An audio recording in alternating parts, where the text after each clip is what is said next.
connected directly to faculty at institutes. Thus, a lecture delivered in the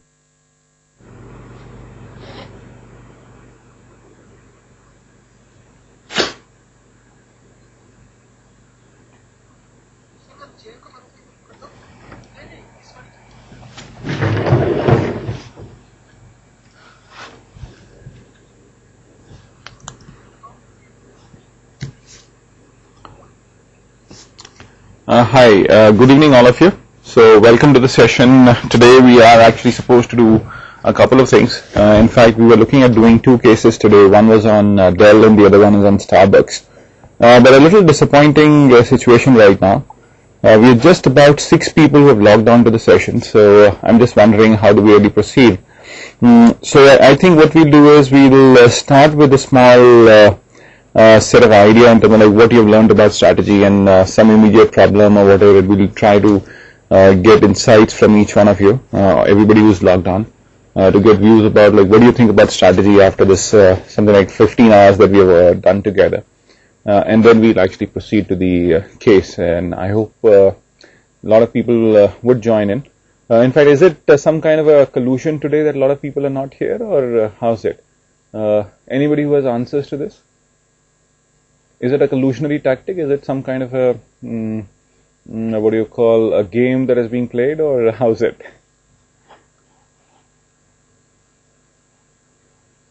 I think I have to ask Rajiv for this. Yes, Rajiv, what do you... Can you hear me? Yes, absolutely. Yeah. No, yeah, even I'm curious because 6 is definitely a low number. Yes, absolutely. We do know that one or two of our batchmates may have an issue today, which they kind of raised in the group. Okay. And therefore, as a group, we thought, okay, since it's 14, if two have an issue, we should try and see if we can do something for them. Okay. But I think no, there is nothing like that. I'm sure. What time is it really? 6:20 already. Yeah. Yeah, apart from those one or two colleagues from Bombay, Pune side, I think people should be there.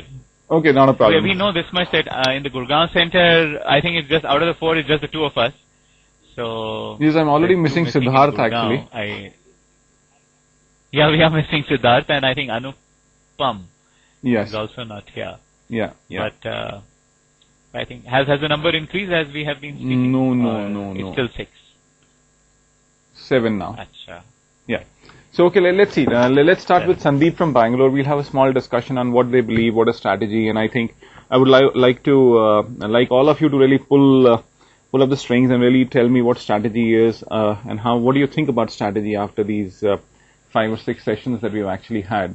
So Sandeep, I think each one of you will have to really talk about strategy for about 2 to 3 minutes, and then you'll have to tell me what do you think about strategy, what do you think you've learned in the program, what if you're facing some challenges or whatever. So this is what I'll start with. Yeah, can you hear me? Yes, Sandeep, please. Okay. What we have learned about strategy in this course is basically strategy is about 3 things. First of all, it is about doing things differently or doing different things. Second is about choices and trade-offs. At any point of time, we have to make a choice while pursuing a strategy, and there are some trade-offs involved. And in case any organization wants to go for more than one thing, then it can get into problems. Then the third thing is about creating fit amongst the activities which the firm is doing. That is something which is very important because it's the set of activities which will make a difference and not every individual activity. So that's the difference between operational efficiency and strategy also.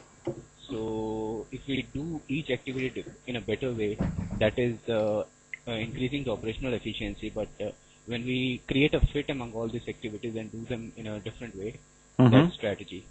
Okay. Then we learned about the competitive advantage. It's basically about creating the willingness to pay among the consumer. So we have normally we have to look at the cost and the willingness to pay in the customer. Okay. And the wider the wedge between the two, the higher is the competitive advantage of the organization. So I'm sure you've read It can be done into. I really appreciate that you've read the reading on this actually. So there's a very beautiful reading that's been given to you. Great. Okay. So this can be done in two ways. One is by increasing the willingness to pay without affecting the cost, and this is the differentiation strategy. And the other one is by reducing the cost by marginally reducing the willingness to pay, which is the cost strategy. And some companies go for both, which is a dual advantage strategy, something which Dell followed when it reduced the cost by changing the distribution channel and also by giving better services and latest technology to the customer. Okay. It increased the willingness to pay also. Beautiful. So you said three things now. Fit, trade-offs, you said competitive advantage. Anything else that I'm missing? Being unique. Okay. So you were saying being unique. Perfect. So that is what you call as positioning here. Am I right in saying that? Yeah. Yes. Okay. Great, Siddharth. So let me see how Visu would actually build up on this. So I would request each one of you to actually give a different view to this or start building up the whole discussion. What is it that we are really doing? What's the learning from this? Yes, Vishu. Yeah. Audible? Yes, absolutely. Okay. There is a different tailored value chain need to be created Okay. as part of strategy. Mm-hmm. And the organization should do the industrial analysis Okay. to understand the where they are positioned. So they need to do the industrial analysis, maybe using that 5-force analysis helpful to them identify where they are currently. Okay. What are the challenges they will face from buyers and from the suppliers. Mm-hmm. But can you please tell me, like, what is it that 5 forces tells me? If you really remember the last session that we did, 5 forces tells us something very important, and what is it?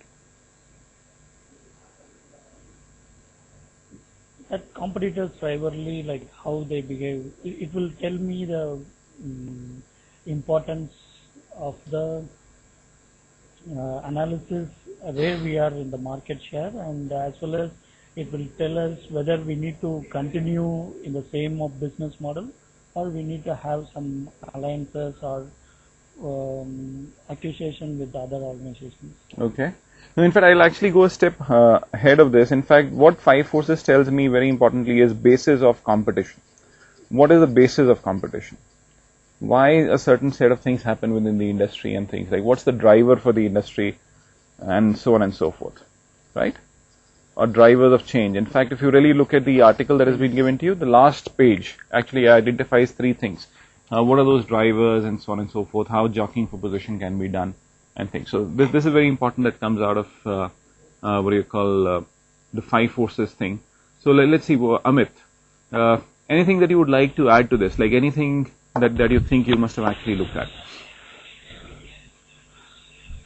Yeah, so I would like to focus more on the uniqueness or positioning of our product or services. Okay. Because what we have understood is strategy is all about what exactly we do instead of how we do it. If we know what we are supposed to do, and if we know which are all our customers and what are all our products or services we are going to offer, then I think we know how to do it. So it's all about like what we do, and we will definitely know how we do it. And second thing I would like to add here is we need to understand the needs of our customers, and we need to understand our competitors, because if we know our competitors well, what sort of strategy they follow in market, then we can certainly have one step ahead strategy with them. And I think as Visu also added, we need to have a close look at the share market. Because market if we or are market already share? established, market share. Okay. Market share of our company as well as market share of our competitors. Where exactly they stand and where exactly we stand, because a share market analysis can give you a very good idea of where exactly you stand and how we should proceed ahead. So these are like couple of points I wanted to add. Okay, great, Amit. Okay, can you please tell me, if you have to do a strategic analysis today, what will be the steps that you would actually take? If I ask you to do an analysis for an industry, what is it that you would actually try to do? I think one is a SWOT analysis, and that is very crystal clear. This analysis gives certainly a very good idea where exactly the industry stands. And for a particular industry, we need to understand the background of it, where exactly it has come from and what sort of services they offer and how they have actually grown in these couple of years. So some key points as far as related to their growth, and certainly I think this is it. I cannot comment on the 5 forces. Okay. So why can't you comment on the 5 forces? It certainly helps you understand, where exactly we are in the form of an established player, But if we are going to analyze an industry, then I think the 5 forces are more of related to other players. If we talk about competition, then the 5 forces are related to the other companies or other players in the market. But if we specifically talk about an industry's analysis, then I think SWOT would be the best one. Okay, I'll probably differ with you a little bit, Amit. If you really look at SWOT analysis is good, but then if you say opportunities and threats or whatever, it gives a very simple way of really doing an opportunity and threat analysis. But if you really if you start using, say, something like a 5 forces, it gives you a critical review of the industry. So 5 forces is a very good analysis which gives a complete perspective. The only thing is you have to really find right and appropriate ways of doing this analysis, because there is a complete process that gets attached to this. In fact, once we do 1 or 2 more cases, we'll actually get a perspective of how industry analysis or how 5 forces is a very powerful tool to do an industry analysis. Okay, so let's see what Meena has to say on this. Anything else that you have actually picked up from the whole thing? What is strategy? What are the various steps you would do? Any other thing that you probably picked up? Yeah. See, in my reading of those articles on strategy and the competitive advantage, one key learning that I could see is that operational effectiveness is not strategy. Although we may have been, harping on all the how to do things better, or how do we increase the efficiencies, the operational efficiencies? How can we control costs or optimize the processes to make it? All these are important, but they are not sufficient. So, in fact, one thing I like it is operational efficiency is performing similar activities better than the rivals. And whereas strategy is strategic position is performing different activities from rivals. So that it is very difficult for your competitors to imitate or copy what you are doing. Whereas operational effectiveness is something which your competitors can catch up after some time. Well, like example will be all the QM and JIT and all the processes and Six Sigma and all these very important things. They are very good. I mean, but then you are doing it and you are reaping the benefits. I'm not denying it, but so does your competitors. So after some time, you can lose your differentiation. Whereas here, strategic advantage is looking at your activities and do it in such a way that it will benefit, and it will be difficult for the it will add value to your organization. Also, it will be difficult for others to emulate it. I mean, the way that Dell has done the direct marketing, I'm sure none of the rivals could really, emulate that kind of success, to emulate that model, that business model with equal success. Okay. I mean, that's so that a means very good example. Creating non-imitability. That's what you're saying. Yes. Great. So that's what strategy is all about. Okay. Yes, Anupama. Anything that comes to your mind?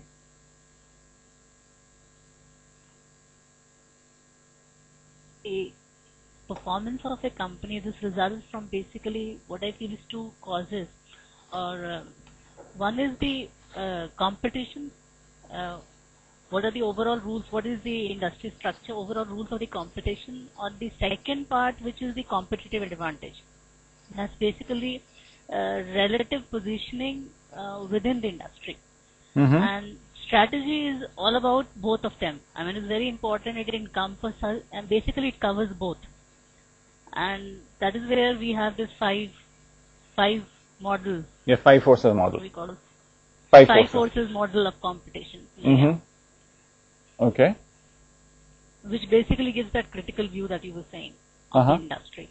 Okay, so you're talking about performance, and of course we did look at something like strategic measures and what do you call financial measures of performance. Correct. Yes, so that is how we are really looking at. Great. Discuss the determinants of profitability that time. Okay. Plus, we've also discussed about vision and mission, which I mean again. I mean, Gandhiji's example is what I actually remember out of that. Okay, well, what is that? I know Sandeep took that session. Yes. Yeah, that's right. So, what's the specific example that you're talking about? He spoke about Gandhiji's example, and he said that freedom was basically the mission. That he, if I correctly remember, yeah. Okay. He talked about freedom as a vision, and non-violence is a mission, the path that to follow. Okay, very interesting. Great. So let's move ahead and let me see what Poorna has to say about strategy. If I really ask you to speak about strategy for 2 minutes, Poorna, you have to do it for at least 2 to 3 minutes, and you are not supposed to repeat anything what others have said. Poorna, I'm not able to hear you. Just a second. Can you just increase the volume of your mic? Could you unmute the mic or increase the volume?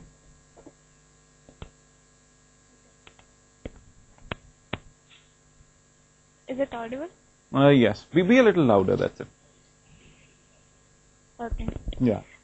Actually, when the strategy fails, we have to think about that. When the organization fails to choose a strategy, or in the long run, the successful strategy, when it's going to fail, these are some of the important things we have to think at that. That is, what are the threats which are involved in the strategy? Something like change in the technology and behavior of the customers, change in markets, and organizational failures, internal failures of the organization. And what are the external reasons for the failure of the strategy? So, and, what you're saying is how the context changes, yeah? Yeah. Then how we have to reconnect with that by asking some of the questions like what is the product which is giving most amount of revenues, and which is the successful product, and what are the from what kind of customers we are getting most advantage, and the activities which are involved in the value chain. All these things. Great. Okay, nice one. Great, Poorna. So good attempt. I'll actually, I'll talk to Rajiv now. So let's see what Rajiv has to say here. Audible? Yes, absolutely, Rajiv. Okay, I think my colleagues have picked up most of the points. I was just wanting to share a few more points to build up on what they've said. I think good strategy is also about creating better performance over a period of time. So we go back to that discussion in the first class over measurement or performance measurement. And we said that the way we will say is that, it's not that if Infosys earns an EBITDA margin of 20% and if Ricoh Auto earns an EBITDA margin of 10%, Infosys' strategy is better than Ricoh Auto. If Infosys is earning a 20% EBITDA, whereas the rest of the industry in IT is earning a 10%, but then we should say Infosys' strategy is something different. Because certain times, certain industry factors would lead to certain industry profitabilities. But good strategy about differentiation, competitive positioning, etc. should yield better performance. Okay. So that's a point in performance. Then we also reflected in one of the sessions about thinking about resources, internal and external. Okay. Internal resources to a company and, the external resources that are available in the industry. So I guess as we will develop the theme of internal resources better, we'll probably understand competitive advantage better. Then there was also a discussion in a strategic context about understanding, commitment made on certain assets versus the flexibility of the same, which was the discussion on the airline industry. Yes. And finally, I think in the last one session that we are reading and discussing, which is both the understanding of the industry through the five forces as to why there is a certain rivalry in different players in an industry and why there is not, what is really affecting that. Okay. I think as we understand all this better and try and debate out, what really is core competence, or core capabilities and how companies can use that to create a better strategy for better performance. So it's just some thoughts to build up on what my colleagues said. Okay, great. In fact, one more thing that I would like to add here was that strategy is about looking at things from a fresher perspective, which I think none of us said. Because I think the most important thing is about perspective. Okay, let me just try to do a very interesting exercise with you. In fact, I do not know if it is actually possible to do it on air like this, but I would like you to do it and be very, very serious about this exercise. So just try to do what I ask you to do. So please follow the instructions very carefully. Keep on looking at the camera, and then do what I ask you to do. So that's very, very important. Sure. So please pull back a little so that I'm able to see you. At least I can see one or two of you on the camera. Let me see what you guys are going to do. And let me see. Okay, so you're supposed to follow the instructions very carefully and keep on looking at me and just keep on doing it. Okay? Please raise your right hand. Okay? Please do it. Rajiv, you're supposed to do it. I'm looking at you. And please rotate your hands. Yeah. Keep on rotating your hand. You have to rotate it like this. Okay? Please, all of you continue to do it. Let me see if it works. Raise your left hand. Keep on rotating it. Both your hands. Bring both hands forward. Keep on rotating them. Take both hands up. Keep on rotating it. Bring both hands down. Keep on rotating it. Take both hands up. Keep on rotating it. And please hold your chin.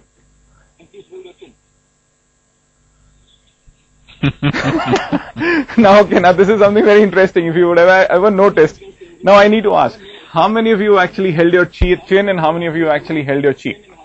Very effective exercise if you're actually there in front of me. Let me see, I need a poll here. How many of you actually held your cheek and how many of you actually held your chin?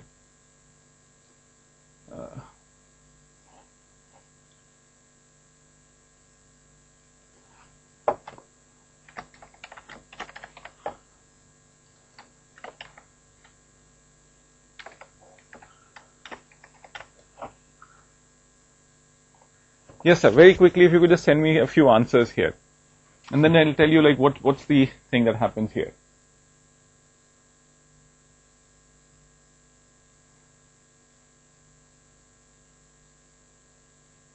Okay, now we have some answers here. About 2/3 of you actually held your cheek just looking at me. This is a question this is a very important issue of associative barriers. And okay, so now we've actually got answers like, let me see what Siddharth was thinking when he actually did this. Yes, sir. Yes, Siddharth. So why did you not listen to my instructions carefully? You held your cheek, right? Well, what do you think was happening? and it has a very important strategic implication in your life. Sir, I was in a dilemma. I can say something. I got on the first time I got the I hold the cheek, and that means I haven't have the clear perspective in my mind or something like that. Okay. Then you have said once again. Then I have got it. Oh, cheek and chin are those two different things, and so. Okay. Any ideas on the second part? What is this strategic implication? Because I think the receiving bit of your voice and the stimuli response from my hands, which have taken place between in a fraction of seconds, along with my something center brain in the brain center or something like a center from which the instruction comes in, doesn't possess the clear perspective or doesn't have the right view in or in a hurry or in something in a way that I have to prove it up, or I have seen someone also who is holding the same thing.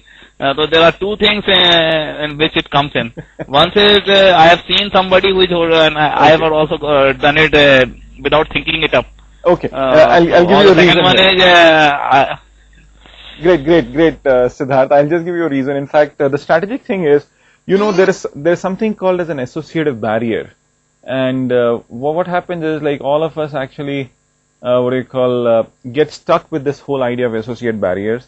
In fact, Amit has said that it correlates to vision. In fact, no, like, what happens is you actually just fall for those associative barriers that happen. You stop listening to instructions.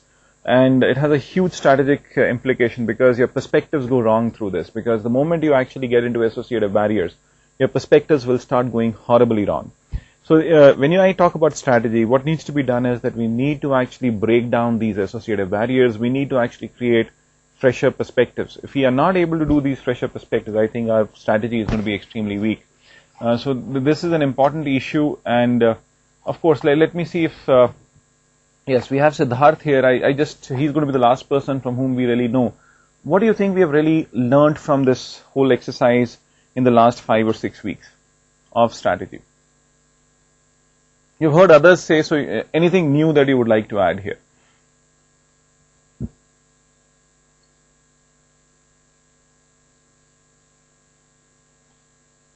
Siddharth, I can't hear you.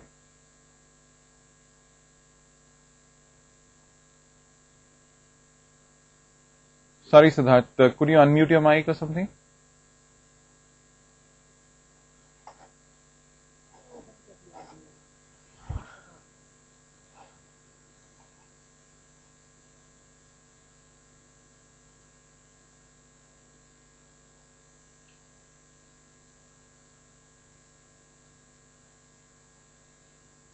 Sir, audible, sir? Yeah, yes, Siddharth. Now it's good. Yeah, sir. Yeah. Sir, the first thing is the strategy formulation. That is, the first is how the strategy has to be formulated, and the various types of strategy. Which the first is the operational part of the strategy. The next is the financial part, the budget implications, and finally is the implementation part of a strategy. So the strategy which formulated, gets implemented, and finally gets evaluated. These are the three core agenda of the strategy has been delved in each exercise, whether in the performance part, whether in the part of competency part, or in some other functions which we have read it up till now, in the either in the US airline industry part, or the case, or the next case which I delved into it, Intel case. Okay. Perfect. Perfect. The So next, the broad horizon for that is the implications which has been taken place of the strategy. It has been both for in the corporate world, in the competition, which in the competitive arena, whichever it may be, either in the corporate world or in the business which it takes place in actually. And the second part is the financial aspect, which only finds it out whether it is a strategy is a conservative, or it is an aggressive, or it is or some other arena which it lies in category. So it becomes either aggressive, competitive, or diversified, whichever field it may be. So we have taken into the two aspects, the financial impact as well as in the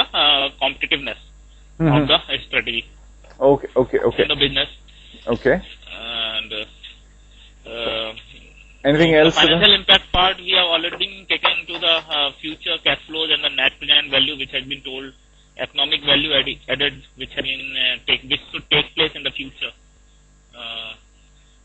The market value, the sum of all the economic value added, the core competency of the business, which we have to take care in the market, vision and values of the company. So all these aspects which can translated in our thoughts initially forms a strategy has to be further piece by piece moved into a tactics in a straight way starting from the scratch, and then moving on to the next stage for finding out the previous reviews backlogs where we have the gaps have been taken place, and the future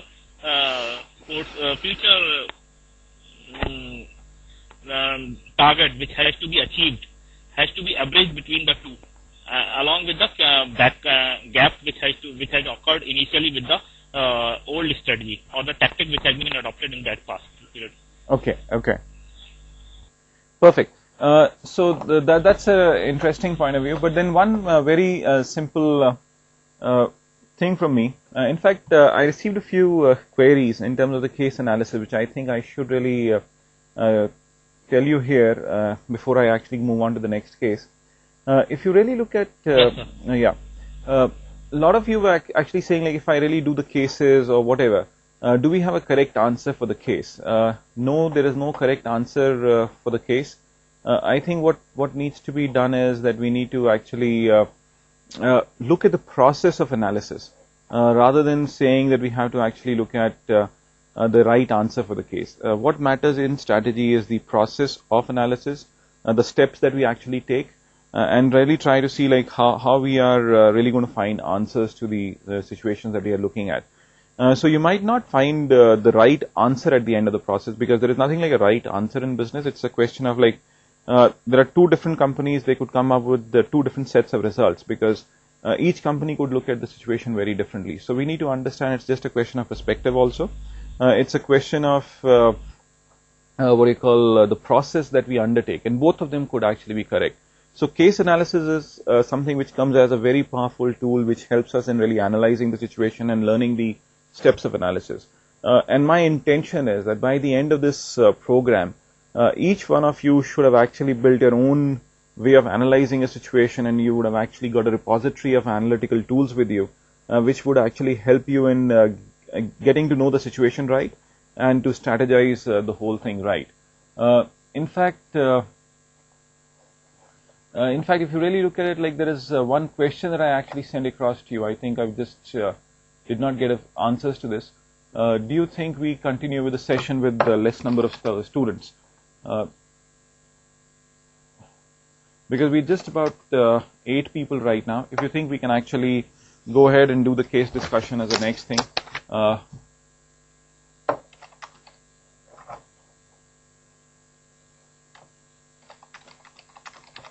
I'm just sending you the query, and depending on your answer, we would actually, I'll actually proceed with the session.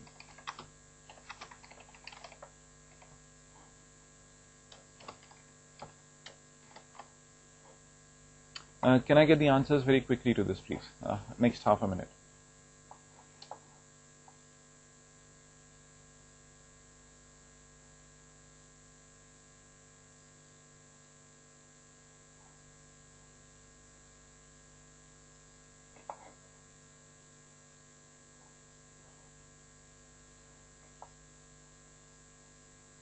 Great. So we'll continue with the session. We'll do the case analysis. In fact, I'll just have a short break here. I'll just do one of the cases today. I'll give you a short break of 10 minutes, and we'll come down to the Dell case.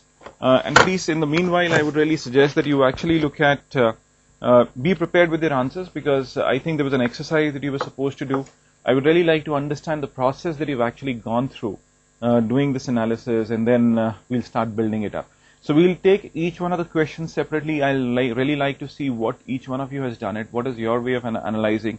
And I'll actually try to give you my views to it, and really see and really try to tell what's right and what's wrong with the analysis that's actually been done, and so on and so forth. So we exactly start in about 10 minutes, and we'll start with the Dell case.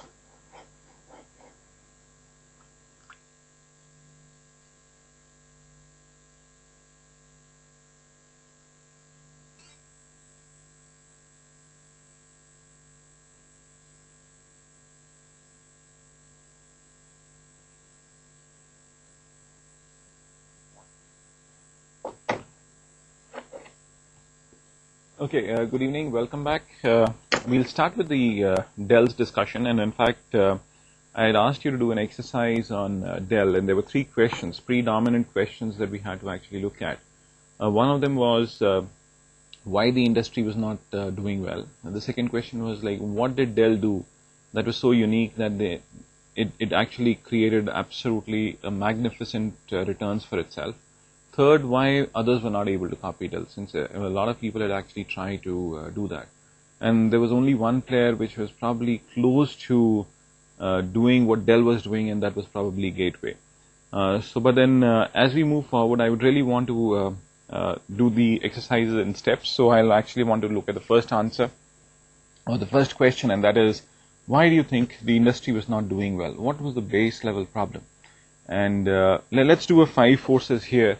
So I'll actually go to each one of you one by one.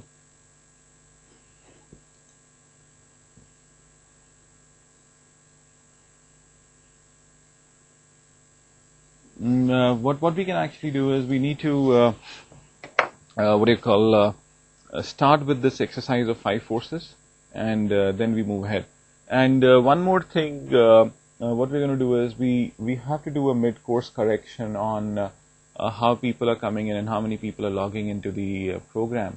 So I'm advising NIIT that people have to be here on time. We cannot actually provide a leeway of people not coming in for the sessions.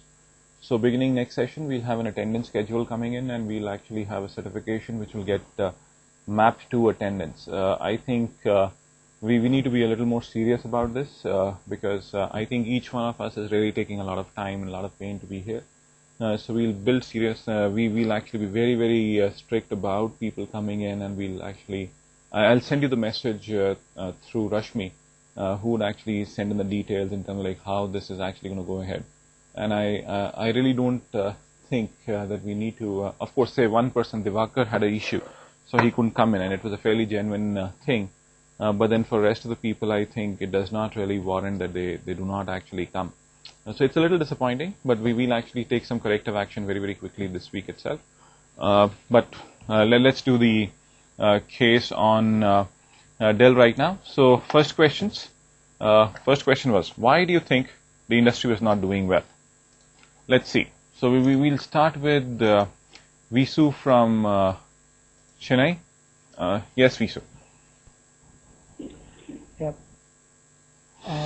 Gone through that case, so from that I understood that the threat of new entrants is huge capital requirement, and it limits the pool of likely entrants into the market. Okay. Industry. Mm-hmm. And switching cost is high. Okay. What about rivalry? Rivalry, it's entry barrier and exit barrier, both of them are high. Mm-hmm. And when you look at bargaining power of suppliers, it's financial crisis of manufacturers in certain region are really having the bargaining power. Okay. And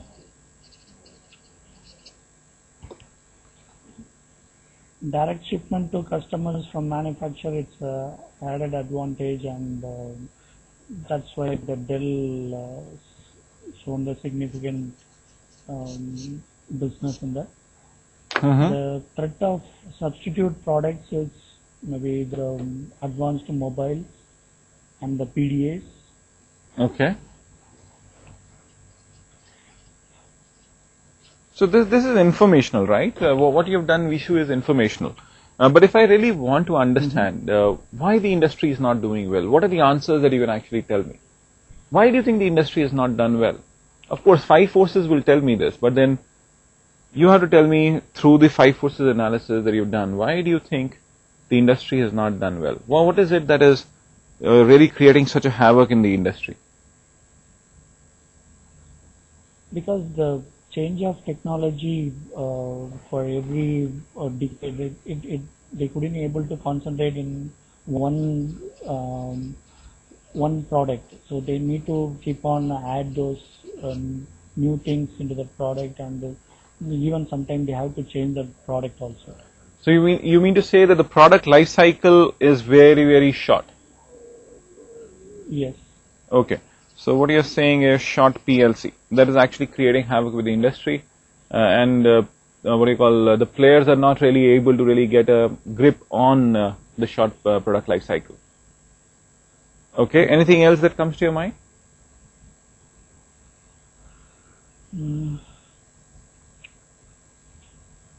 Maybe the supply chain management, the SEM thing, like maybe the Dell has broken the conventional thing, so maybe the others really couldn't able to do well in that area. Mm-hmm. Okay. Anything else?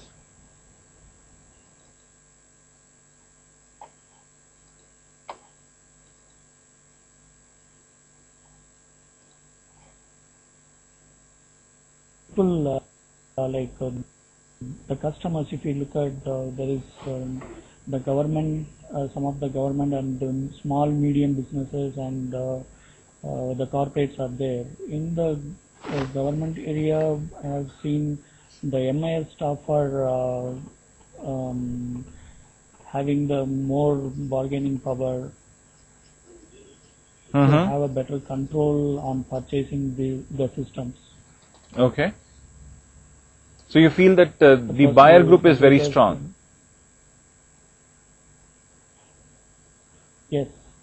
Okay. Perfect. So let me actually move ahead. Let me see what others have to say about this. Yes, Amit.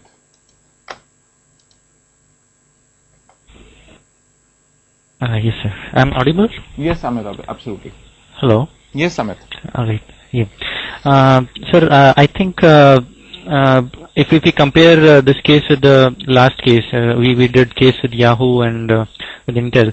So in Yahoo's case, we saw the bargaining power of buyers. Buyers were really very strong. And in this case as well, I will agree or would say like buyers are again very strong in the case of Dell.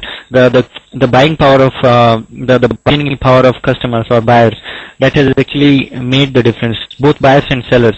Because if we talk as a layman, speak as a layman, the cost of computers were going down. The Compaq launched their one PC in $1,000 in 1998, and in 1999 December they launched the same PC in $499 or $500. So the cost of components were going down day by day, and the customers were bargaining. So this actually leads to a lot of competition. And at the same time, if the supplier or distributors who are actually distributing, or the resellers who are providing customers those machines, they were actually they were also bargaining on cost. So the company is actually making very low margins. They are not able to make good margins on the same thing. But if we compare with the Dell's case, Dell is actually selling their pieces directly to the customers. So they are able to make good amount of margin, just bypassing the distributors or resellers. So this has actually made the difference. And if even if we look at the market share, if we compare with IBM, they had their 42% market share once they had their 386 based PCs in 1983, and if we compare in 1999, it's almost around I would say 8% or something like that. So I would strongly say like competition is the main thing here. The price of component is going down and down, and I will totally account it to bargaining power of buyers and sellers. Okay, so what you're saying is that buyers are in a very strong position. Can you tell me something more about buyers? What are the kind of buyers here? In fact, building from what Bisu was telling, so what are the kind of buyers? What do you call them? Yeah, they can be categorized into large large corporates or big size companies who have their big setup of computers, and we'll say mid-sized companies or small scale industries or those kind of companies, mid-sized companies. And third would be the customer directly, or whom we can sell the desktop computers, or who would be using it for personal use. And the fourth one would be the educational institutes. So we can say, like, in big size companies and normal buyers would be the customers, or the third one was educational institutes. Okay. The fourth one we can. What are the category motivations here? I need to understand the category motivations. This is something that we actually did the last time. What are the category motivations of buyers here? Right. You mean to say in terms of percentage of No. users? Like, category motivation is something very simple. Like, what is it that the buyer is actually looking at when he buys something? Right? What is the solution that he's looking at, and whatever? What drives the consumption, and so on and so forth? Please tell me. So if I really talk about a normal buyer, how is he different from an educational institution or a big sized company or whatever? Yep. If we look at a normal buyer, like he would like to have a configuration. He would more be restricted to price and specific configuration they are looking ahead for. Sometimes they don't even take care of configuration. They just look at the price and the cheap and best kind of computers. But if you talk about big size companies, they do not compromise on the quality and the performance of a particular machine. So they give more importance to performance rather than the pricing structure and all those stuff. But yes, if we purchase them in bulk, they certainly negotiate on rates, but they majorly focus on performance. And education institutes, I would say they would compromise both on price and quality, because something from the case. Yes. I need more information from the case. What are these buyers called in the case? There is a term that has been given to the buyers, and that probably tells you a lot about the buyers.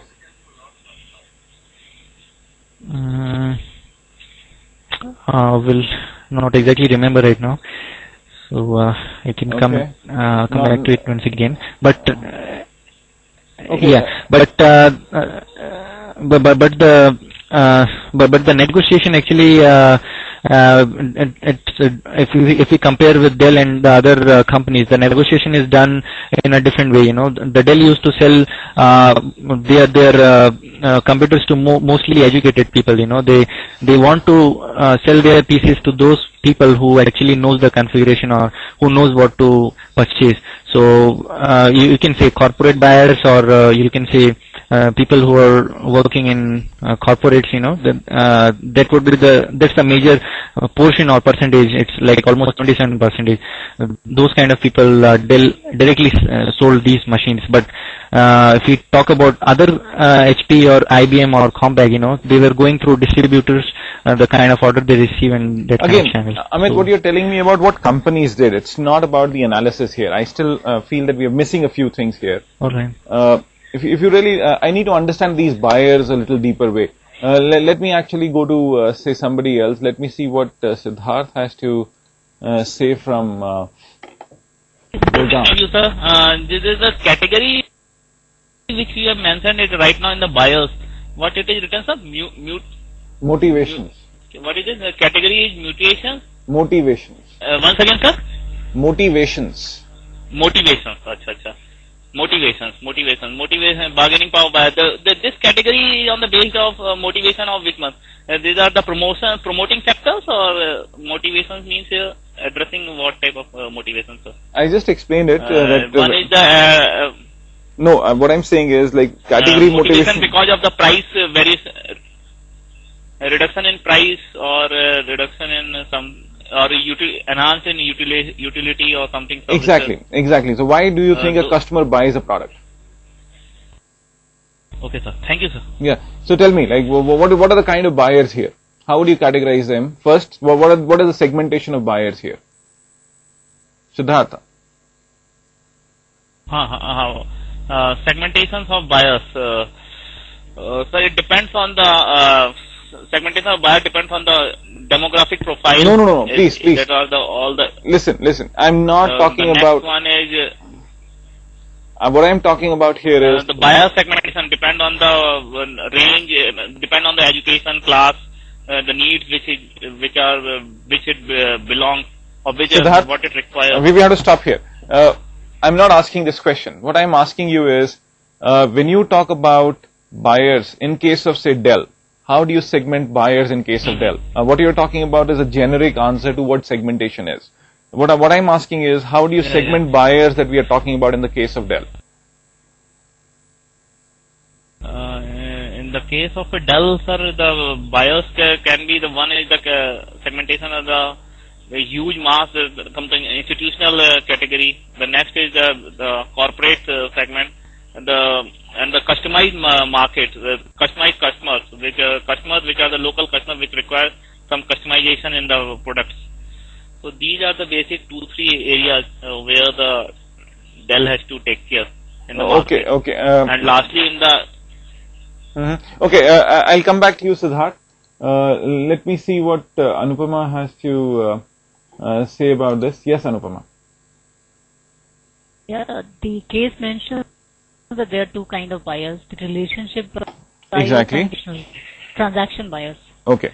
So relationship buyers are basically these large companies and institutions, and transactional are the small or medium businesses or individual, people buying home computers. Okay. So these are the two kind of buyers. Okay, and what is the category motivation for each one of them? Each one of them has a different buying process. Each one of them is looking at a different value.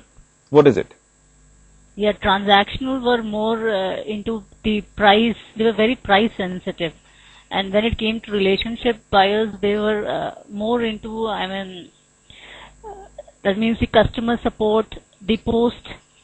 It was a longer relationship, plus, they could get repeat orders from them, and they were more sensitive towards reliability, performance, the support, the service, the brand, the pricing, and the channel. That is what Great. mentioned in So the case. yes, exactly. So this is absolutely about how well can I actually service the customer, right? So this is how it is. Like if for a person like you and me, we are somebody like say a transaction buyer. We just go onto the shop and pick it up. We are very price sensitive. But when a company is going to buy a product, he's typically going to look at the complete solution that is actually going to come across. Solution, yeah. Yes, so that is what you're really talking about. Great. But now let's move ahead with you itself, Anupama.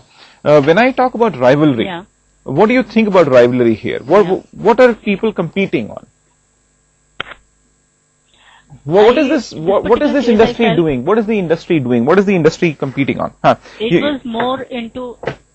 There was not much product differentiation in this particular case. It was primarily assembling, is what I could see, because they would buy microprocessor from the same Intel, and they would buy monitors from different vendors.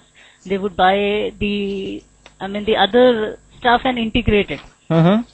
So the different products were not unique.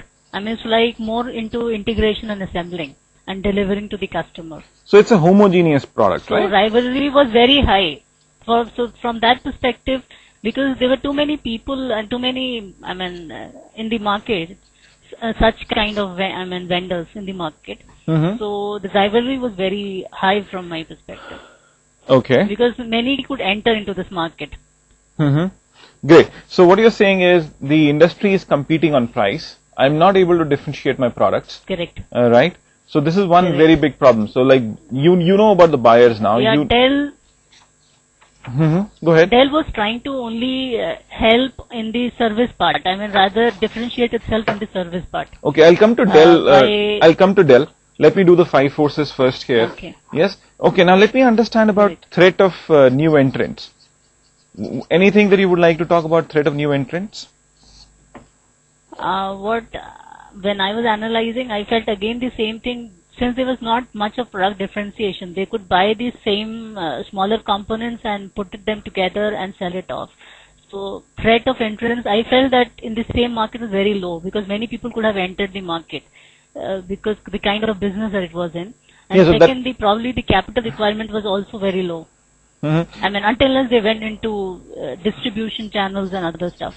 So what you're saying is it's easy to enter into this market, right? Easy It's to enter yes. So the that market. means threat of entry is high. Okay, when it is relatively easy to enter. Okay, sorry, threat of entry is... Yes. Okay. So easy to enter the market, threat of entry is high. yes, so that means it's Correct. easy to enter. The capital requirements are very low, and so on and so forth. And you can Low. easily start a thing that you could actually be somebody who just makes to order kind of a situation. And there is something given in the Correct. case as well that about 30% of the market is still about made to order segment. Yes. Okay. So that means threat to Correct. entrance Yes. is very, very high. But what about substitutes? Very high, yeah. What about substitutes? Is substitutes going to create a I major don't- issue somewhere?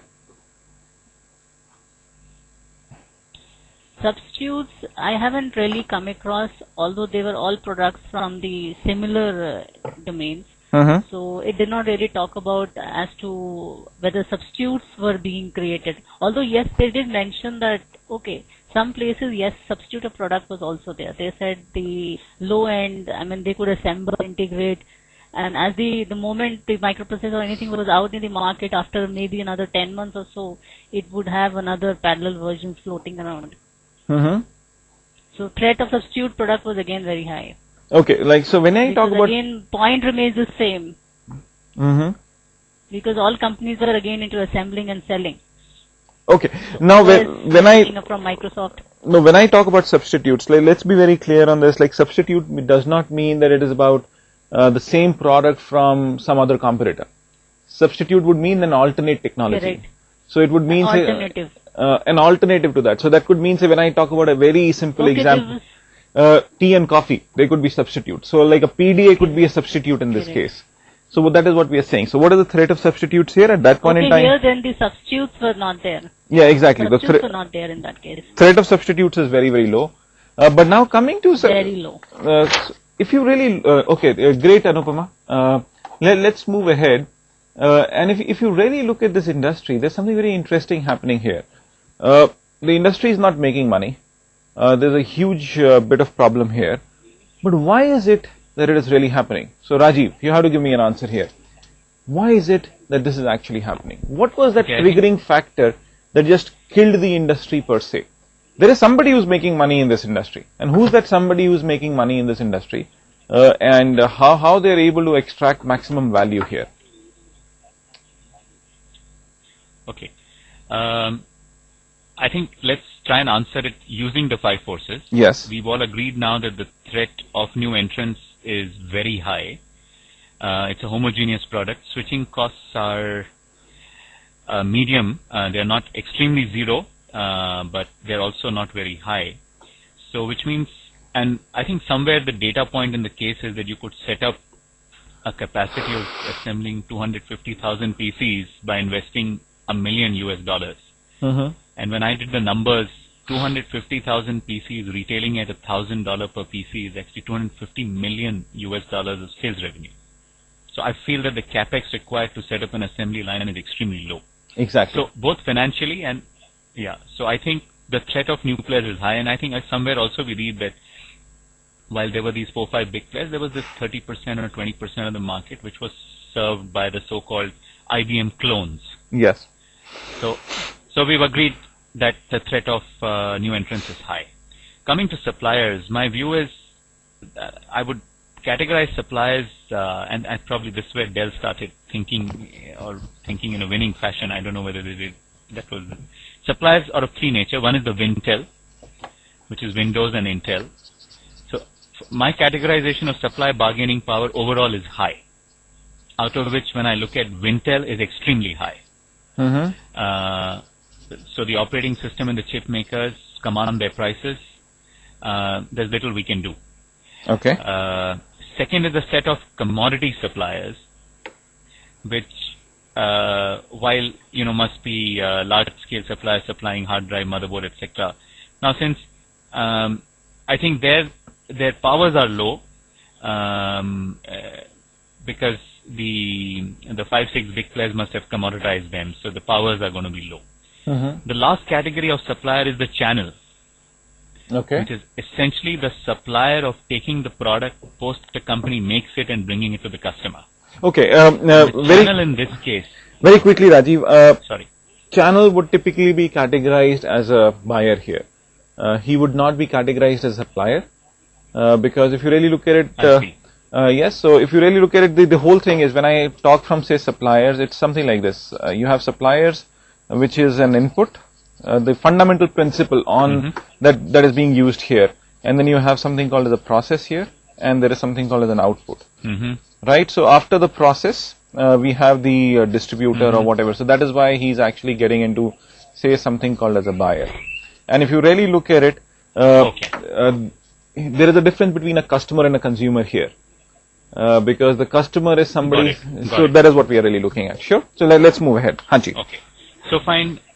Then I'll still talk about the channel, but I'll shift it now from a supplier box to a buyer box. Exactly. So Okay. when I look at the buyers now, Uh-huh. there is an end consumer, which was rightly segmented by my colleagues, and it's given in the case that there was this large or medium-sized business house, and interestingly, the large business houses spend more on maintenance of a PC rather than really buying one. So I think they were less conscious of a PC price per se, which was maybe $1,000 US, but more conscious of, probably having a link with one company, having all PCs from one company, because the real costs were in maintenance of those systems, etc. So I think the buyer segmentation was done very rightfully by my colleagues. But I would say there's another set of buyer, which was the channel. Yeah. And I think the channel extracted a huge bargaining power in this industry. Exactly. Okay. And which is very clearly evident from the numbers and what everybody else did.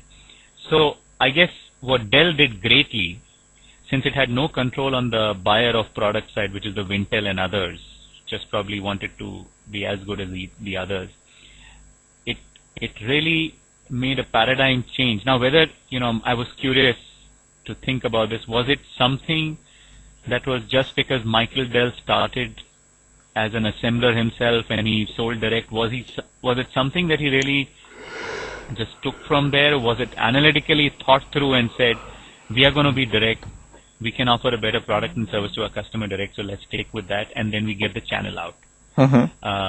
Coming to threat of new products, I agree with my colleagues, it was low. In 2000, I think anyway, it was low, even sitting in 2009. I don't think the PC has really been challenged. Laptop has simply just replaced it physically, but the concept of a PC just remains the same. While we are seeing convergence, the concept remains the same. It's not so, the convergence of a telecom mobile is now probably the first serious challenger. PDAs really didn't succeed in. But PC as a tool of office automation is, I guess, still not challenged. In fact, it's becoming more of a necessity. So, keeping these five forces in mind, there was intense rivalry amongst competitors for market share. On one hand, the channel was extracting and was not really giving them any leverage. Product differentiation was very low. So, I think Oops.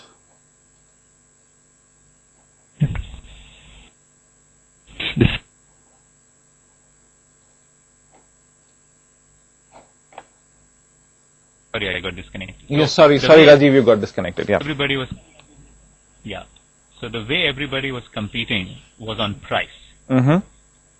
And clearly that meant erosion of profits, with Wintel commanding what it does. So I guess that's the answer to your first question, which is, that's my answer to your question as to why nobody was making enough money. Okay, just a few comments here. In fact, what Rajiv is saying here is so important actually. If you really look at this whole five forces in a complete perspective, you know what's happening in the industry.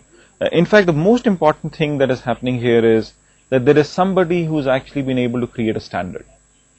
And that standard was created by something called as Wintel. And that Wintel standard was so strong that you were not able to, in effect, differentiate your product because everybody was actually looking at, say, something like having a Windows-based PC or an Intel-based PC. So if you really look at it, there was a master stroke that was played by one company in between, and I'm sure all of us were aware of, have seen that happen, and that was like when Intel started advertising. If you remember, like we talked about the Intel thing, in fact, so Intel started advertising, and Intel said, okay, now he started talking to the consumer and saying that Intel Inside. And that just created that huge standard. Windows was like actually creating a huge standard. So that Intel standard came into existence, and suddenly the whole power was vested in the supplier. And then of course, as Rajiv was saying, that there is somebody else as the buyer, that was the channel, who actually had huge levels of power because they could control what is going to go to the customer. At least at the level of a transaction buyer, they were extremely strong because they could recommend a product and it could actually get sold off.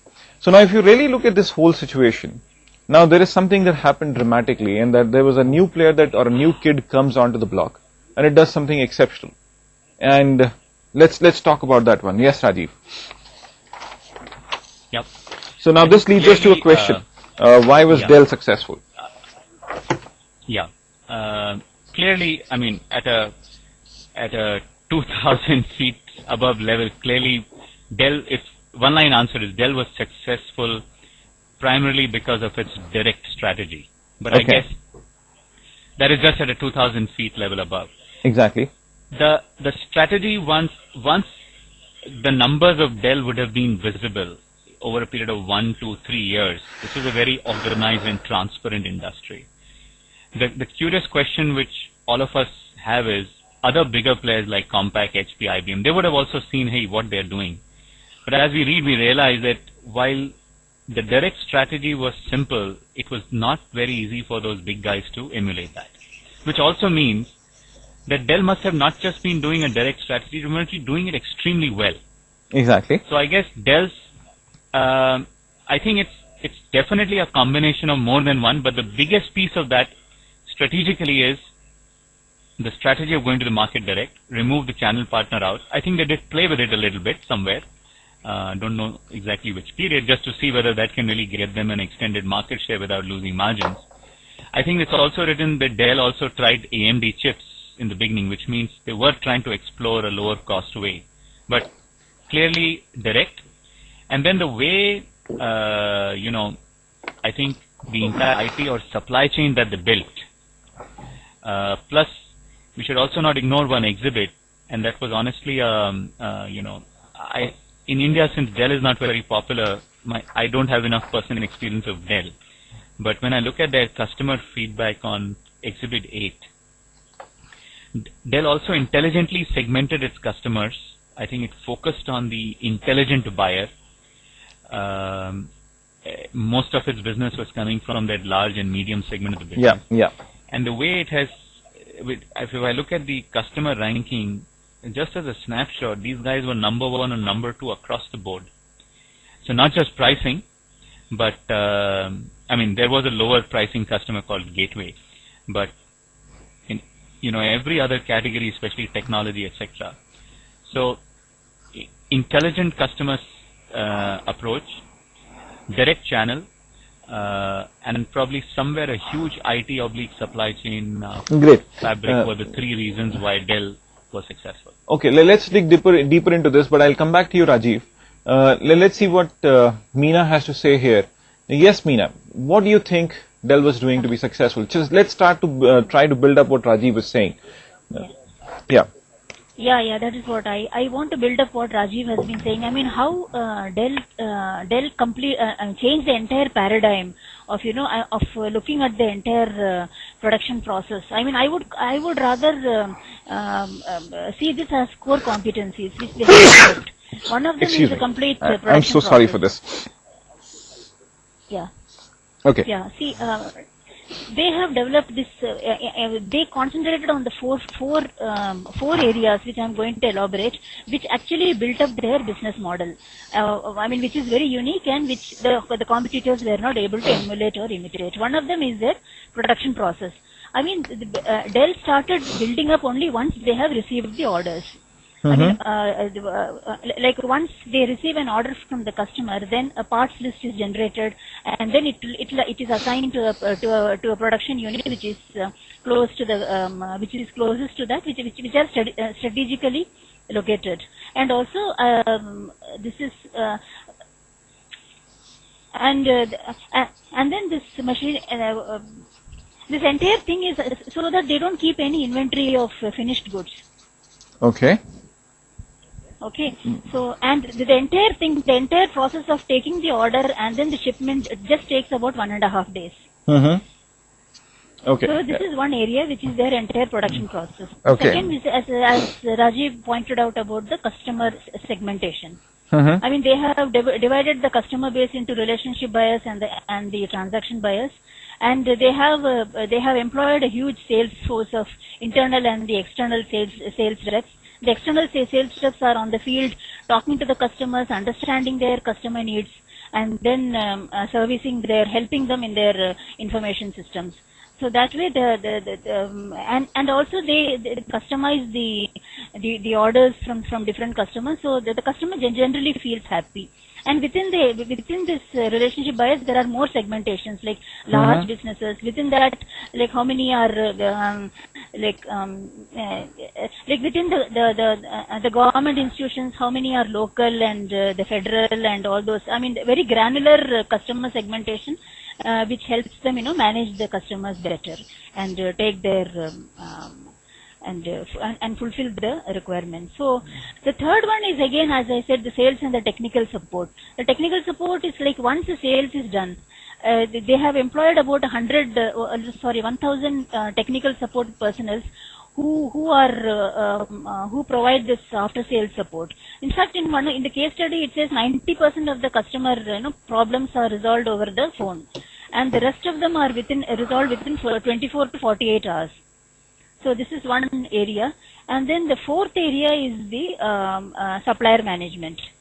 Here they mentioned that the delivery time of the components from their different customers were reduced from 32 days to 7 days. And the customer warehouses were strategically located near their production units. So if you see these four competencies, they have developed their entire model over these four areas, and which actually helped in which actually helping their direct distribution model and perfecting it. So, okay. I mean, that's how they have built the entire business model, and that is the reason why they have been very successful. Very interesting, Meena. In fact, like what Meena has done is, like, Meena has given a very powerful answer here. But if you really look at it, like when you say what Dell has done, a few set of comments here. When you talk about Dell fundamentally looked at who are your customers, transaction buyer, relationship buyer, or whatever. Once they understood that their relationship buyer is their customer, they actually built the complete process around catering to the relationship buyer. They knew that relationship buyer is actually looking at service, so they actually created a whole business model around service, or service is an idea, and they actually created a supply chain or a value chain which was so well integrated and was so well oiled. In fact, what was actually happening was that from, say, inbound logistics, as Meena was saying, that in case of procurement or whatever, there was a close association with suppliers. You were actually able to order the product and you did not make payments to them. It became important because Dell was the first company, probably which I've read about, which says that they did not really have any working capital, because the customer was paying before he was actually picking up the product, and the supplier was being paid after about 4 weeks of receiving the components. In case of, say, operations like the production process and whatever. But I think one smart thing that this company did, and that was about outbound logistics. And when you talk about outbound logistics, like if you really look at the way the whole thing was actually getting distributed, this was the first company which was not even looking at the product that was going to the customer, because this was the first company which was not even looking at the monitor. In fact, when you talk about the monitor here, the monitor was actually being sent to the customer through, say, FedEx or UPS or whatever was the guy, and what is happening is, like, the computer was made, the FedEx guy would actually just get the computer, pick up the monitor and deliver it to the customer. So you were not even looking at it. So it was a very well-oiled mechanism of really going to the customer. In fact, if I really ask, what is the competitive advantage of this company? The competitive advantage of this company was more to do with, say, cost. They were able to really, manage their costs so well. And That is what their competitive advantage was. In fact, if you really look at this whole idea of competitive advantage, there are three generic strategies that can be actually looked at. One is cost, the other one is differentiation, the third one is focus. So this company was very, very embedded in the idea of cost. And in fact, if you really look at it, like even the customer was actually feeling at points in time that, okay, now this is a player which is very, price oriented. They're actually giving a great product or whatever. In fact, if you really look at the data in the case, you would find that when Dell began, yes, they were a very comparatively priced product, but over a period of time, they were able to extract more and more value from the customer because the customer was willing to pay more. In fact, this is a perfect case wherein they were able to really add a lot of value. They were able to position their product as a premium product over a period of time. So if you really look at Dell, it was absolutely the idea of those distinctive aspects that were there in its value chain, which were adding up to create something which was very unique. But now the third question, why do you think others were not able to copy Dell? If Dell was doing this, it must have been easy for others to copy. But why do you think others were not really able to copy Dell? Yes, Purna. They have built the strategies, the way they have built, they concentrated on each and everything. Something like if they've started the direct model. According to that model, they have designed all other things like supply chain. No, of course, like that's what is there, Purna. But now the question is, why others were not able to copy Dell? What do you think was happening?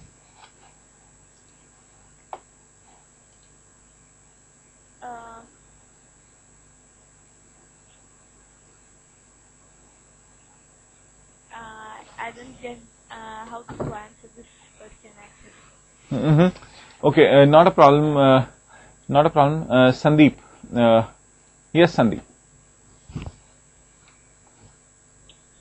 Okay, I have just one point before going on to this thing. I think Dell was also able to bring in some product differentiation as a part of the whole package. Okay. Because if you look at the time in which the PC was available before that, it was for compact computer, it was around 65 days.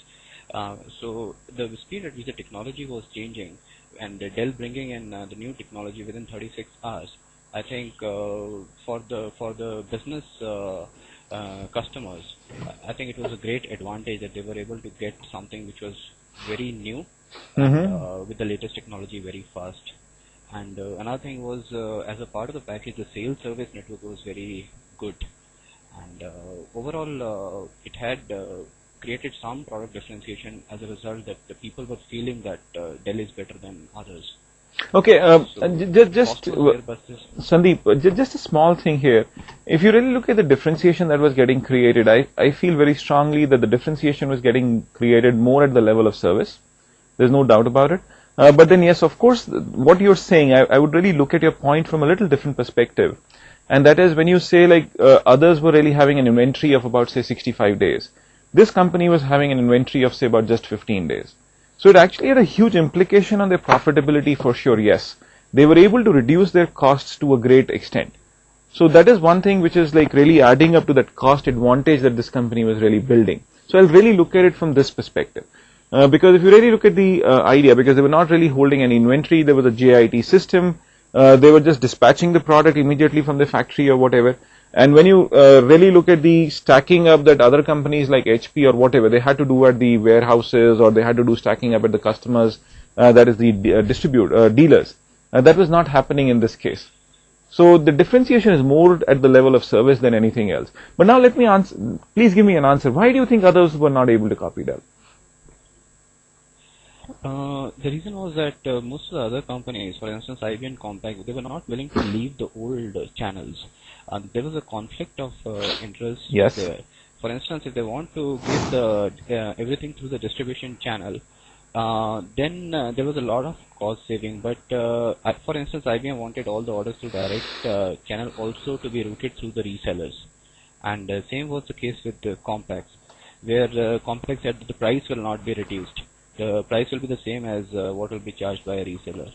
So I think if they wanted, there was a choice there, and a trade-off was needed. They never went for only direct channel, and as a result, they could not get that cost leadership out of this whole thing. No, but then can I ask you a question? Do you think it would have been easier for a company like HP to really go for the direct model? Because what you said, you said there is some issue of, say, channel conflict. Yes, of course. The channel would have actually said, okay, we have helped you build this enterprise from, say, beginning and whatever. And now how could they suddenly walk out of it? And when you really look at this whole idea of being direct, there's another major issue. Being direct for a relationship buyer is probably far more important than for a transaction buyer. For a relationship buyer, being direct means very important because he can actually make a custom-made machine or whatever, can order 200 machines, 300 machines, and so on and so forth. But what about a person like you and me? How important is a direct model for me? Probably for you and me, I would like to go to the store and have a look at the machine and pick it up. So what do you have? Yeah, but if you look at the price difference which was there, I mean, one of the main things which is very important for the customer is the price sensitive customer. So in case I'm getting something which is much less at a much lesser price through a direct channel, then I can always go through direct channel. But if I feel that through the direct channel also I'll get something at the same price as the reseller, then I will not buy an IBM. Why not Dell? Then I can go and see, because it's a commodity market. I can see an IBM PC and I can buy a Dell. It's simple. Okay. So that's what you're saying. Perfect. So if you really look at this whole thing, let's try to sum it up. You know, the very important things that are learnings that come up in terms of like why others were not able to copy Dell. There is majorly a trade-off issue. There's majorly a conflict issue. Yes, because the issue is like if you really look at Dell wanted to get into retailing themselves and they did not succeed because the reality of their business or the reality of their value chain is hugely different from the value chain that is actually required for being successful in the dealer oriented distribution network. They were not really able to be successful there. People shunned them. So that is the same thing. In fact, if you really look at HP wanting to go ahead, it would have actually required a different value chain. In fact, two examples here from the Indian context. Say if you really look at, say somebody like Jet. If Jet wants to get into, say, low-priced, airline or what you call as a low-cost airline thing from Jet itself, do you think it would have been easier for them? Probably no. They actually had to acquire Sahara and they actually created something like JetBlue. They're not really doing it within their existing setup. Why? For a simple reason that the whole value chain is spread in a very, very interesting way in case of say Jet, and their service orientation is different, and their the kind of services they give there, the way the ticketing is done, the way they actually upkeep their aircraft or whatever. So it's a very different model. In case of, say, when you talk about a low-cost airline, everything is like wafer thin. The number of people, the quality of service in the aircraft, and so on and so forth. So the value chains are different because the activities or each activity actually gets built up in a different way. So if you really look at this whole idea of imitation, when you really look at that article of what is strategy, that gives an answer that this is an issue of substitutability. I'm not, and non-imitability. I'm not really able to copy because a business is a sum total of activities rather than just one single activity. To copy a value chain of an enterprise or of a company becomes very, very difficult. I can do one or two of it, but I'll not be able to do all of it. It becomes extremely difficult. Nobody has ever been able to copy Starbucks. There is Cafe Coffee Day in India, there is Barista in India, or there is Costa in India. But what Starbucks is able to do, nobody else has actually been able to do. So it's actually a sum total of activities across the value chain. So it is actually an issue of trade-off. Yes, there was one player who actually did look at copying Dell to an extent. It was fairly successful also, and that was somebody called Gateway. But then you cannot say that Gateway was an extreme success. And one in terms of say profits or whatever, but Gateway, even if it was a reasonable success, it was successful for one single reason. that they did not look at the relationship buyers. They actually started looking at the transaction buyers. Gateway was the first player to actually look at transaction buyers for really positioning themselves. So when you really talk about this whole idea of strategy, just trying to reiterate it, it's about like starts with positioning, starts with the segmentation that we are really looking at, and then really creating business across it. So it's a sum total of activities. But one couple of critical learnings that we actually get out of this is like how, what is this 5 forces all about? 5 forces gives me a clear view why this industry is not doing well. If I do this analysis right, I should come to an idea that it is something like standard, which is creating an issue here, one. The second thing, or the second learning that we can actually draw is like how value chains can actually create sum total of what you call as, say, creating a competitive advantage. Competitive advantage at the end of the day is not one thing. It is either cost, differentiation, or focus. And then, of course, it has to be a value chain which needs to get embedded and married together or whatever to really create that. And the third thing is about like issues of trade-off, issues of choices, and why people are not able to copy. So this is what actually happens. Okay, so this is what Dell as a case was all about. If you have any comments, anybody who would like to make a few comments on this or a closing remarks on this case. So I'll wait for half a minute for hands getting raised. Anybody who would like to make a few comments on this?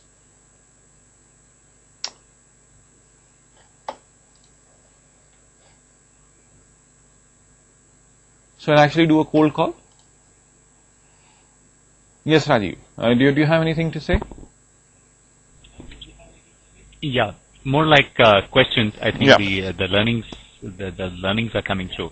So can I say, or can I? My question is, if Dell succeeded, if the product was really not, PC, let's say, PC was just one product costing $1,000, and they had a market, and they perfected the supply chain art.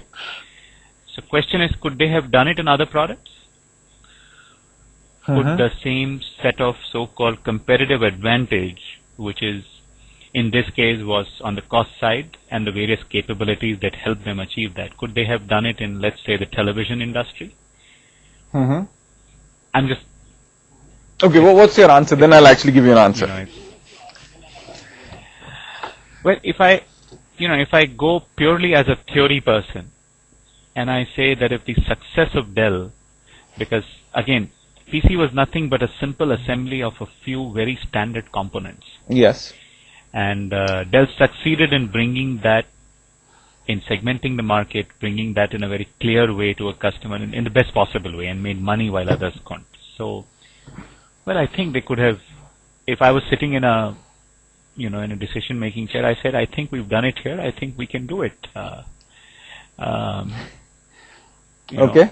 Okay, I'll we can do it. We can, yeah. I'll probably look at it in a different way, like when I talk about, say, the reality of PC business. The reality of PC difference is huge, industry is hugely different, or this business is hugely different from the television industry. Television is probably more technology oriented. You have to have huge levels of R&D. You need to have scale of manufacturing and so on and so forth, which probably Dell would not have been able to do it, because television is about different sets of technologies. And when you talk about, say, the process of selling and buying, how many of us would probably be interested in really assembling a TV on our own? So that is a big challenge. We are not even sure. Like, people have tried to do it. Incidentally, I must share with you that Dell has tried to do this. And Dell has actually been a very, very unsuccessful on this. In fact, Dell wanted to do something on printers, Dell wanted to do something on televisions, and Dell has not been successful at all. If there is one company which has been able to do well on televisions and monitors, which has been in the PC industry and done extremely well, and then that company is only called Apple. There is nobody else who's actually been able to do. And Apple was also able to do because they were able to position their product as a super premium, graphic-oriented product, and that is how they were able to charge a premium there. But nobody else has actually been able to do it. Sure. So this is what I really. Anything else, Rajiv, that you would like to say? Yeah. Another. And now that the 2000 success of Dell, which is when this case ends on 1999, what is now? Two questions I have. Is Dell very successful internationally, apart from the US? And second, now that this company was so successful in this, what are the current challenges within the company? I mean, Dell is a great story for any business program, but Yeah. is the company now facing a new set of challenges? Again, Dell has been extremely successful in the United States, there is no doubt about it, but they've actually come to India and they've not been very successful in India.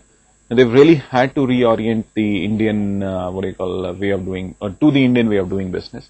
And they've actually, for the first time in the history, really started looking at distribution channels. And very effectively, and if you really look at, I sit in Nehru Place and you could see large number of Dell distributors here. So that is what has actually happened here. In case of its present success, I think what has happened is others have also been able to find smarter ways of doing business, and Dell has not been able to move ahead. Somewhere Dell has got stuck with their existing model and the existing success. But now if you really look at people like HP has done fantastically well in the last 5 years, and they've really been able to redefine themselves, and they've been able to capture the space that Dell was really looking at. And HP was able to do away with the channel conflict idea also, because what HP did was, HP said, okay, now there is something called as a relationship buyer. We will actually create a business around it. We'll also sell direct or sell online to the transaction buyer as well. But now what they do is they sell directly to the relationship buyers, but they actually give a percentage to the area retailer or whatever, so that the area retailer is not losing. So they've also been able to redefine, and I think they've been able to get all these guys together, that is people like say Office Depot or whatever, to really compete with Dell. And if you really look at the success of HP today controls nearly about 50 to 60% of the market share. And so that is what has actually happened. So like Dell has actually got weakened to a great extent. But of course in the meanwhile we've also seen the demise of companies like IBM in the last 5-7 years. IBM moved out of the industry that it actually created himself. They've actually redefined themselves as a service-oriented company and so on and so forth. Yes, so it's a service provider now. So that's how it is. Anything else, Rajiv? Yeah. Last question was, there has been a new player that we've all heard about, which is Lenovo. Yes. Which is a Chinese company that bought stuff out of IBM. And yes, yes.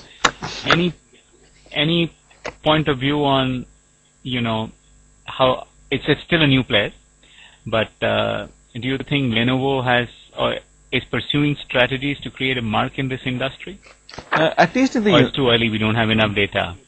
I really have not seen the data, but it seems that Lenovo is not very successful in the United States today. At least I do not see Lenovo getting accepted now. I think HP is getting more and more well entrenched into the business segment for whatever reasons.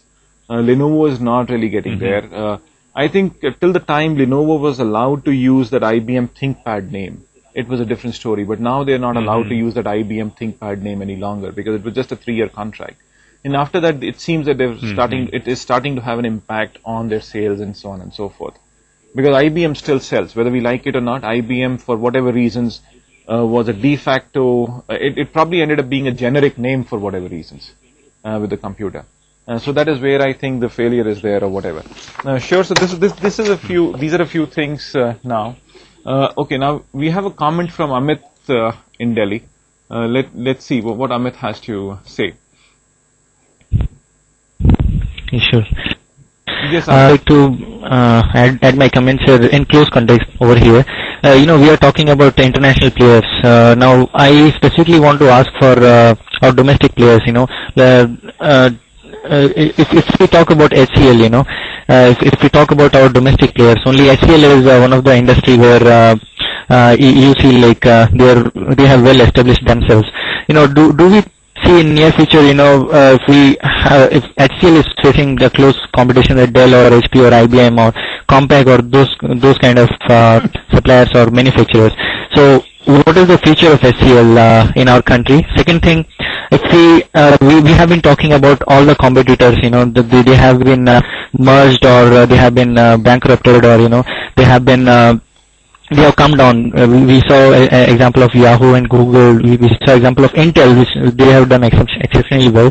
So I want to specifically talk about competition. Do we think the competition which is posed by the bargaining power of suppliers or the rivalries among all the companies, is it really going to impact our own domestic players like Airtel or Reliance or Indicom, and also Vodafone, which is coming to the market.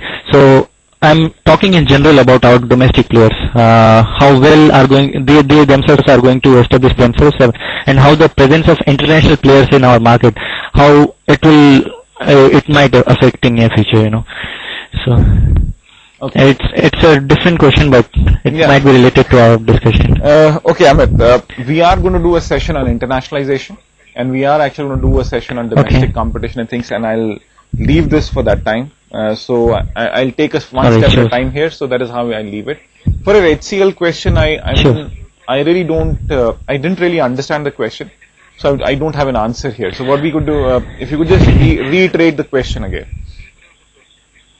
My question was, what sort of competition is HCL facing out of the other players in the market, in domestic market? Because apart from HCL, I don't think there is any other player who's manufacturing machines. They have established themselves. So, what sort of competition HCL is going to face by these other competitors? Okay, first question: are you with HCL? Are you with HCL? No, I'm not. I'm not. Mina is working this year. Okay, so Mina has to. Mina, please pay me consulting fee for this answer. So that's what my answer is. Great. Okay, now what we're going to do is I'll not really do the next case today because I think we should actually move. It should actually be a message for all of you that we need to actually be there, and we should all of us should be here, and we should have a far better attendance and so on and so forth. But then I think for the sake of everybody else who's not here, about 6 people, I think we should do the case the next time. One more simple message, that we are actually going to have one person called David Wittenberg, who's actually going to be with us next week. So I would request that all of you should be there for the the session the next week. In fact, David is CEO of what we call as the Innovation Group.